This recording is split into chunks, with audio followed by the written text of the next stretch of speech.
안녕하세요. 장윤선 변호사입니다. 오늘은 공인중개사님들의 자격 취소, 등록 취소 관련된 형사 처벌 규정에 대해서 공부해 보도록 하겠습니다. 먼저 공인중개사법의 규정을 살펴볼게요. 제35조는 자격의 취소에 대해서 규정을 하고 있습니다. 1항 4호가 이 법을 위반하여 징역형의 선고를 받은 경우에는 자격이 취소된다고 규정하고 있는데요. 자격이 취소가 된다는 건 시험을 다시 봐야 된다는 걸 의미합니다. 이 징역형 선고는요, 징역형의 실형 혹은 징역형의 집행유예를 받은 경우를 모두 포함해요. 그러니까 집행유예를 받아도 안 되는 거예요. 38조는 등록의 취소에 대해서 규정을 하고 있는데요. 1항이 등록관청은 다음 각호의 어느 하나에 해당하는 경우에는 개설 등록을 취소하여야 한다 라고 해서 절대적 등록 취소 사유를 규정하고 있습니다. 취소하여야 한다기 때문에 등록관청에 재량이 없고요. 각호에 해당하는 사유가 있으면 등록이 취소될 수밖에 없어요. 1항 3호에는 제10조 제1항 제2호부터 6호까지 또는 10조 11호, 12호 이런 결격사유에 해당하게 된 경우가 절대적 등록 취소 사유에 해당한다고 규정을 하고 있는데요. 제10조 1항 4호, 5호, 11호가 형사처벌과 관련된 규정들입니다. 4호는 금고 이상의 실형의 선고를 받고 그 집행이 종료되거나 집행이 면제된 날부터 3년이 지나지 아니한 자. 5호는 금고 이상의 형의 집행유예를 받고 그 유예기간 중에 있는 자. 11호는 이 법, 그러니까 공인중개사법이죠. 이 법을 위반하여 300만 원 이상의 벌금형의 선고를 받고 3년이 지나지 아니한 자. 이런 분들은 다 등록의 결격사유가 되고 이는 절대적 등록 취소 사유가 됩니다. 그럼 집행종료, 집행면제, 이 만기석방이나 가석방 사면에 대해서 살펴볼게요. 금고 이상의 실형의 선고를 받고 그 집행이 종료된 날부터 3년이 경과되지 아니한 자는요. 형의 종료로 인한 만기 석방의 경우에는 만기 석방일이 집행 종료에 해당되기 때문에 만기 석방된 자는 그 석방일로부터 3년이 경과되어야 하고요. 가석방되는 경우에는 자녀 형기가 모두 경과하여 집행이 종료된 것으로 봅니다. 따라서 가석방된 날부터 자녀 형기 경과 후 3년이 더 경과되어야 하고요. 무기징역의 경우에는 20년 복역을 해야 가석방이 되거든요. 20년 복역 후 가석방된 날부터 10년이 경과하면 집행 종료된 것으로 봅니다. 금고 이상의 실형의 선고를 받고 그 집행이 면제된 날부터 3년이 경과되지 아니한 자는요. 이 집행이 면제되는 건 사면하고 관련이 되거든요. 특별사면은 실형 선고 후 복역 중 특별사면되는 경우 남은 집행이 면제되며 특별사면된 날부터 3년이 경과하면 결격사에서 벗어나요. 그런데 일반 사면은 형의 선고의 효력까지 모두 소멸되는 거기 때문에 사면일부터 즉시 결격사에서 벗어나게 됩니다. 그럼 이 형사처벌과 자격 취소, 절대적 등록 취소 사유를 정리를 해보면 공인중개사법 위반으로 징역형을 선고받으면 자격 취소도 되고 절대적 등록 취소 사유에도 해당이 됩니다. 다른 법률 위반으로 징역형을 선고받으시면 자격 취소는 안 되지만 역시 절대적 등록 취소 사유에 해당해요. 공인중개사법 위반으로 300만 원 이상의 벌금형의 선고를 받으면 자격 취소는 안 되지만 마찬가지로 절대적 등록 취소 사유는 됩니다. 다른 법률 위반으로 300만 원 이상의 벌금형을 선고받으면 자격 취소나 절대적 등록 취소 사유에는 해당하지 않습니다. 이 부분 정리 잘 해두셔야겠죠? 그러면 구체적으로 형법상 형의 종류 및 형의 경중을 좀 살펴볼게요. 형법 41조에는 형의 종류가 나와 있고요. 사형, 징역, 금고, 자격상실, 자격정지, 벌금, 구류, 과료, 몰수. 이 형의 경중은 41조 각호의 순서에 따라서 1호 사형이 제일 무거운 형이고 9호 몰수가 제일 약한 형입니다. 우리는 특히 징역형하고 금고형이 이게 뭔지 잘 알아야 되거든요. 징역형은 노역을 하는 거고요. 금고는 노역을 하지 않는 형이에요. 둘 다 교도소에서 복역하는 건 똑같습니다. 그러니까 금고형은 명예형이라고 하는데요. 과거에 노동을 천시하던 구수부로 인한 구별입니다. 노역을 하냐 안 하냐 이 차이가 있기 때문에 이거 말고는 징역이나 금고는 사실상 거의 같은 개념이라고 보시면 돼요. 그럼 형의 집행유예는 무엇인가? 형법 제62조엔 집행유예 요건이 나와 있는데요. 3년 이하의 징역이나 금고 또는 500만 원 이하의 벌금의 형을 선고할 경우에는 제51조 양형의 조건에 대해서 나와 있죠. 요 사항을 참작하여서 1년 이상 5년 이하의 기간 형의 집행을 유예할 수 있습니다. 그러니까 이게 바로 이제 집행유예 요건이거든요. 일단 3년 이하의 징역이나 금고 또는 500만 원 이하의 벌금형을 선고할 경우고요. 그리고 집행유예 기간은 1년 이상 5년 이하의 기간입니다. 그리고 보통 집행유예를 선고하는 경우에는 보호관찰을 명하거나 사회봉사 수강명령을 또 명할 수 있어요. 그럼 우리가 이제 공인중개사법 위반에 대해서는 뭐 법정은 보시면 아시겠지만 일반 형법, 형사법 그걸 위반해도 지금 우리는 뭐 등록이 취소가 될 수 있기 때문에 우리 공인중개사님들하고 좀 관련된 형사처벌 규정이 주로 어떤 건지 그 부분에 대해서 공부를 해보겠습니다. 제일 흔한 게 음주운전이거든요. 옛날에 음주운전은 그냥 벌금 내면 되지 이렇게 생각했는데 요즘에는 음주운전에 대해서 굉장히 형이 세요. 뭐 음주운전 하다가 한 번 걸리면 벌써 검사의 구형량이 징역 1년입니다. 그리고 두 번 걸리면 뭐 징역 2년, 그리고 세 번째면 징역 3년. 검찰은 이렇게 구형을 하고 있어요. 그래서 요즘에는 뭐 벌금형 받는 거 그렇게 쉽지 않아요. 아주 처음에 걸리고 그리고 공인중개사님들 같은 경우는 지금 등록 취소 사유에 해당될 수가 있기 때문에 그런 부분을 어필해야 선처를 받을 수가 있습니다. 근데 도로교통법 44조에는요.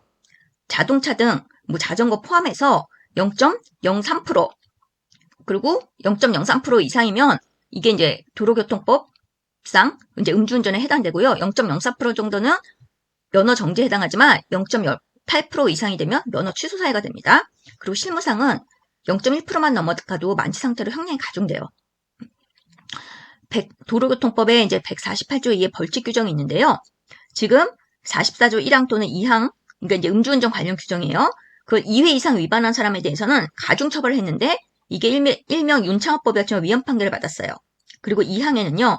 이제 술에 취한 상태에 있다고 인정할 만한 상당한 이유가 있는 사람으로서 경찰 공무원의 측정에 응하지 아니하는 사람, 음주 측정 불응하는 사람이죠. 1년 이상 5년 이하의 징역, 500만 원 이상 2천만 원 이하의 벌금에 처한다고 나와 있고요.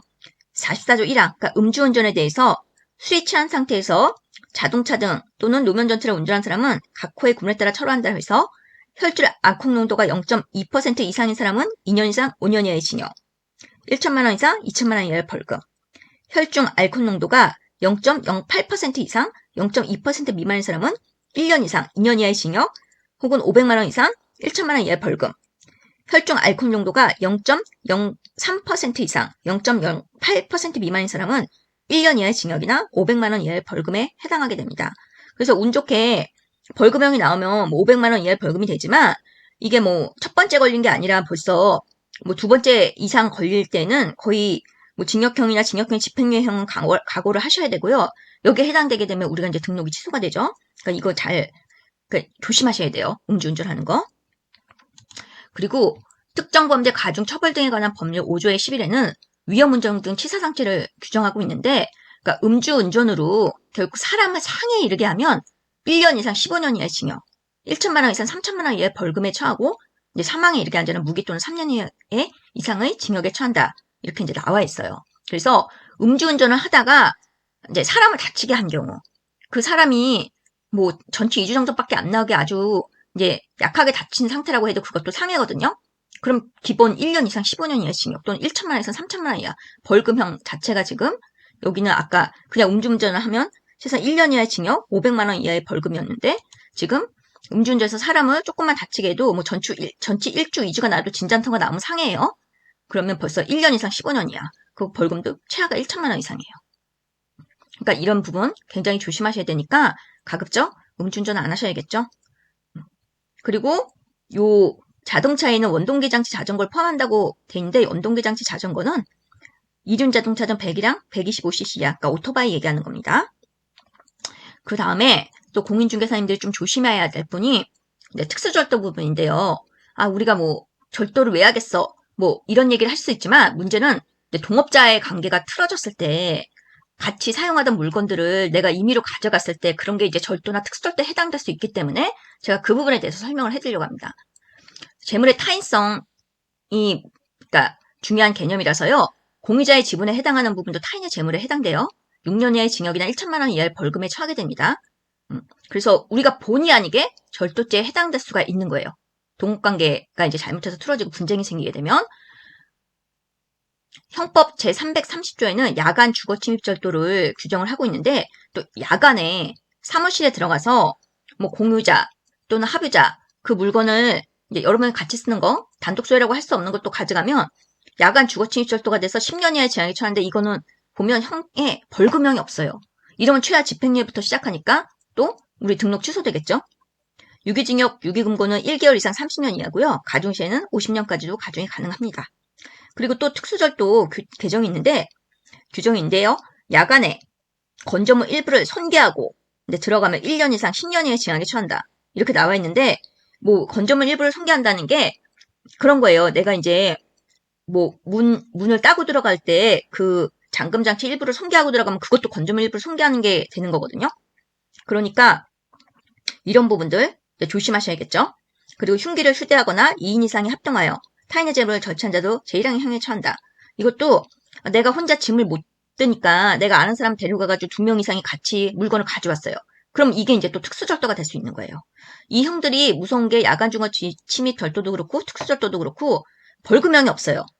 최하 집행유예부터 시작하기 때문에 우리는 잘못하면 등록이 그냥 취소가 되는 거예요. 벌금형이 없기 때문에. 그래서 이런 부분에 해당되지 않도록 항상 동산에 대해선 소유관계를 분명히 해두시는 게 너무나 중요해요. 그러니까 동업관계에 있어서는 다툼이 생길 수가 있어요. 그래서 그런 부분들 조심하시라고 제가 설명을 해드리는 겁니다. 그리고 중강도죄라는 게 있는데 아니 우리가 뭐 강도를 저질 일이 뭐가 있어 이렇게 생각을 하시지만 기본적으로 이제 강도는 3년 이상의 유기징역에 처해요. 뭐 강도가 뭔지는 아시잖아요. 그러니까 특수강도는 무기 또는 5년 이상의 징역에 처하게 돼 있어요. 뭐 야간에 하거나 흉기 휴대하거나 2인 이상이 합동해서 하는 게 이제 특수강도인데 이제 공인중개사님들 알아두셔야 될 개념이 이 중강도죄라는 거예요. 중강도라는 개념은 흔하게 들어보시는 개념이 아니잖아요. 절도가 재물의 탈환을 항거하거나 체포를 면탈하거나 범죄의 흔적을 인멸할 목적으로 폭행 또는 협박을 가한 때에는 강도, 특수강도의 이제 예에 따라서 처벌을 해요. 그러니까 이게 아까 말씀드린 대로 내가 이제 동업자랑 관계가 뭐 잘못 분쟁이 일어나고 해서 물건을 가져갔는데 이제 그게 소유관계가 불분명해요. 동업자랑 합유관계에 있는 걸 수도 있고 뭐 공유관계인 걸 수도 있고 하여간 그런 물건을 가지고 왔는데 그래서 동업자가 막 쫓아와요. 내 물건 내놔 하면서 쫓아오는데 아니야 저리 비켜 하면서 재물의 탈환을 항거하기 위해서 응? 내 물건 못 가져가 하면서 막 그 사람을 밀쳤어요. 근데 그 사람이 넘어져서 다쳤어. 조금만 까지거나 멍이 들어도 뭐 전치 1주 2주 나오거든요. 그럼 또 강도 상해가 되는 그런 식이 되는 거예요. 그게 바로 중강도가 되는 겁니다. 그러니까 무섭죠? 그러면 3년 이상 유기징역부터 시작하니까 당연히 또 벌금형이 없어요. 잘 나와야 집행유예니까 이렇게 되면 또 등록 취소가 되는 거죠. 그러니까 강도까지만 되면 괜찮은데 이 사람이 막 진짜 밀쳐가지고 다치면 자 중강도 상해가 돼요. 강도 상해는요. 무기 또는 7년 이상의 징역에 처합니다. 최하가 7년이에요. 강도가 그러니까 상해에 이르게 할 때는 형법상 살인죄가 사형, 무기 또는 5년 이상의 징역이거든요. 그러니까 지금 살인죄보다도 강도상해, 치상이 더 형이 무거운 거예요. 7년 이상의 징역이면요. 장량 감경을 해도 최하 3년 6개월이에요. 보통 장량 감경을 하면 절반으로 자르거든요. 그러면 3년 6개월이면 집행유예 요건에 해당도 안 돼요. 집행유예는 3년 이하의 형을 선고할 때예요. 그렇기 때문에 3년 6개월이 되기 때문에 중강도 상해가 되면 우리는 막 진짜 별것도 아닌 뭐 전치 1주 2주만 나와도 그냥 교도소에 가서 복역을 해야 되는 그런 상황이 되는 겁니다. 그래서 굉장히 주의를 하셔야 돼요. 이게 지금 되게 황당하게 느껴졌을 수 있지만 일상생활에서 이런 일 일어날 수 있죠. 내가 살짝 내가 내 물건 가져가는데 저쪽은 자기 물건이라고 우기고 서로 뭐 소유관계가 불분명한 물건 내가 들고 가다가 막 쫓아와가지고 저리 가 비켜 하면서 밀었는데 넘어지면 다칠 수 있잖아요. 어디 까지고 멍들어도 상해예요. 진단서만 끊을 수 있으면 상해이기 때문에 이런 부분들 굉장히 조심하셔야 됩니다. 네, 오늘은 공인중개사님들이 꼭 알아야 할 자격 취소, 등록 취소와 관련된 형사 처벌 조항에 대해서 살펴봤습니다. 오늘 방송 시청해주셔서 진심으로 감사드립니다. 좋아요, 구독 눌러주시면 저에게 많은 힘이 됩니다. 다음 시간에 또 뵐게요.